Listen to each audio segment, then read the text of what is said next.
O detalhamento, nós costumamos apresentar, por quê? Vou dar um exemplo aqui de um caso. A marcenaria. Marcenaria, cada marcenaria ela tem a sua forma de produzir, porém ela tem algumas etapas que são as básicas. Por exemplo, cozinha, altura de móveis, né? A gente costuma, pelo padrão ergonômico, a bancada final da cozinha ser 90 centímetros. Mas há um tempo isso vem mudando por causa da nova estrutura, né, de altura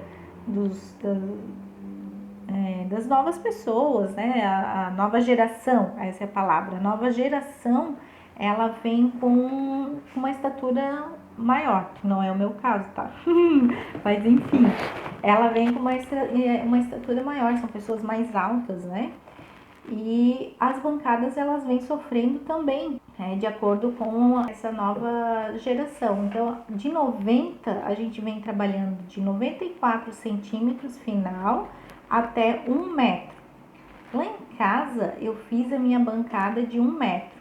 Por quê? Eu tenho só 1,60 m, ela fica alta para mim. Mas o meu marido, ele tem 1,97 m.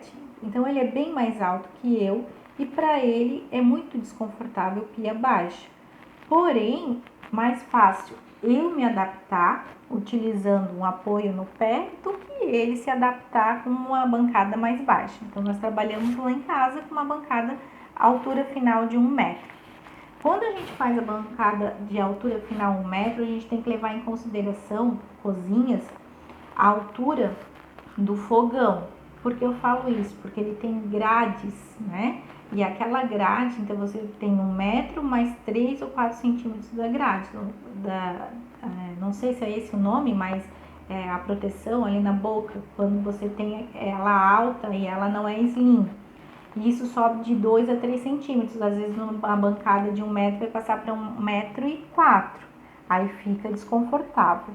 Então, são pequenos ajustes que você vai conversar com o cliente apresentando o detalhamento. Então, você vai lá definir a altura do final da bancada da pia, qual o início que ele acha interessante começar o aéreo. A gente tem padrão aqui de 1,50 a 1,60. Já tive casos que o cliente era bem baixinho e me pediu 1,45. É a cozinha dele. A gente tem que seguir de acordo com as necessidades dele. E essa questão da necessidade do cliente vai muito além. E se você consegue conversar com ele nesse detalhamento, você consegue eliminar processos lá na obra que podem te dar dor de cabeça. Um outro processo que já me deu dor de cabeça foi a paginação de pisos. Nós especificamos num projeto a paginação de piso para ela começar num sentido, mas o cliente imaginava na cabeça dele outro sentido. O fornecedor instalou esse piso e o cliente ficou insatisfeito, porque não era o sentido que ele imaginava. Ou seja, foi uma falta de comunicação do escritório, uma falta de comunicação com o cliente, uma falta de comunicação com o fornecedor. E eu não estava acompanhando essa obra. E se você tivesse definido essa informação com o cliente no projeto de detalhamento, você teria colocado uma observação da seta de início de paginação e você teria documentado o que você conversou com ele. Então, essas coisas são bem importantes a gente levar em consideração. Outro exemplo que eu costumo muito a dar é sobre o detalhamento de iluminação, né?